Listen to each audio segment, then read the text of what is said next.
त्याच्यातून लाडकी बहीण योजना आणली, किती आमच्यावर टीका केली। आज देखील हेच मीडियावाले सांगतात ही योजना बंद होणार, ती योजना बंद होणार। अरे ते राज्य सरकार ठरवेल ना, तुम्हाला कोणी अधिकार दिलाय? त्याच्यामध्ये मी अर्थसंकल्प मार्चच्या दुसऱ्या आठवड्यामध्ये सादर करणार आहे ना, त्यावेळेस राज्याचा आर्थिक शिस्त, आर्थिक घडी बसवण्याच्या दृष्टिकोनातून आम्ही पावलं उचलतोय। आज माझ्या लाडक्या बहिणी इथं बसल्यात, मला या सभेच्या निमित्तानं सांगायचंय, कालच मी इथं परतूर मंठ्याला येत असताना 3500 कोटी रुपयाच्या चेकवर सही केली। 8 दिवसात माझ्या बहिणींना पैसे मिळणार आहेत, फेब्रुवारीचे पैसे मिळणार आहेत। आम्ही शब्दाचे पक्के आहोत, दिलेला शब्द पाळणारी लोक आहोत, परंतु दिलेल्या योजनांचा फायदा पण तुम्ही नीट उचलला पाहिजे।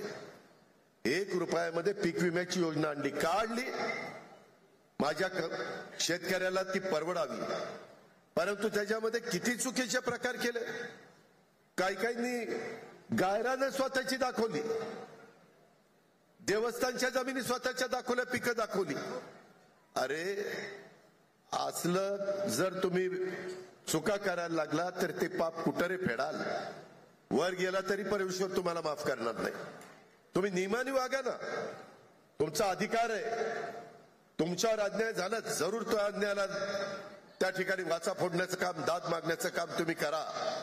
तो घटनेचे शिल्पकार डॉक्टर बाबासाहेब आंबेडकरांनी संविधानाच्या माध्यमातून तुम्हाला दिलेला अधिकार आहे, त्याचा आम्हालाही आदर आहे, तुम्हालाही आदर आहे, आणि त्याच रस्त्याने आम्ही पुढे चाललोय। परंतु कुठंतरी एखादी चांगली योजना आणायची आणि ती ज्या घटकाकरता आणलेली आहे त्या घटकाला त्याचा फायदा होण्याच्या ऐवजी ज्यांची आर्थिक परिस्थिती चांगली आहे त्यांनी त्याचा फायदा घेणं हे बरोबर नाहीये। हे कुठंतरी थांबलं पाहिजे आणि त्याच्यातून आम्ही पुढे चाललोय। इतर राज्यामध्ये काय चाललंय, इथं माझ्या लाडक्या बहिणी पण आहेत, कुणीतरी चर्चा करते की लाडक्या बहिणीचे पैसे बंद होणार, अजिबात बंद होणार नाही।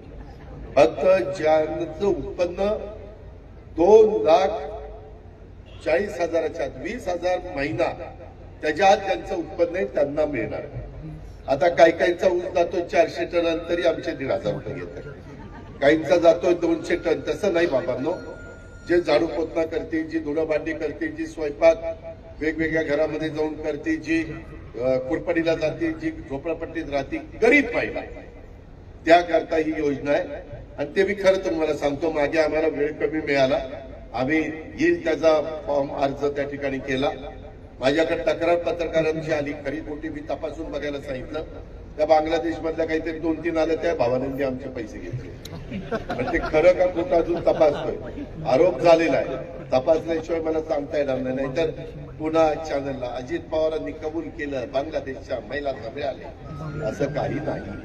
हे तपासून आणि आम्ही आधार कार्डशी ते लिंकअप करतोय। ज्या गोष्टी माझ्या गोरगरीब समाजाच्या गरजेच्या आहेत त्या चालू ठेवण्याच्या करता मुख्यमंत्री देवेंद्र फडणवीस, उपमुख्यमंत्री एकनाथराव शिंदे, अजित पवार, दत्ता भरणे, चंद्रकांत दादा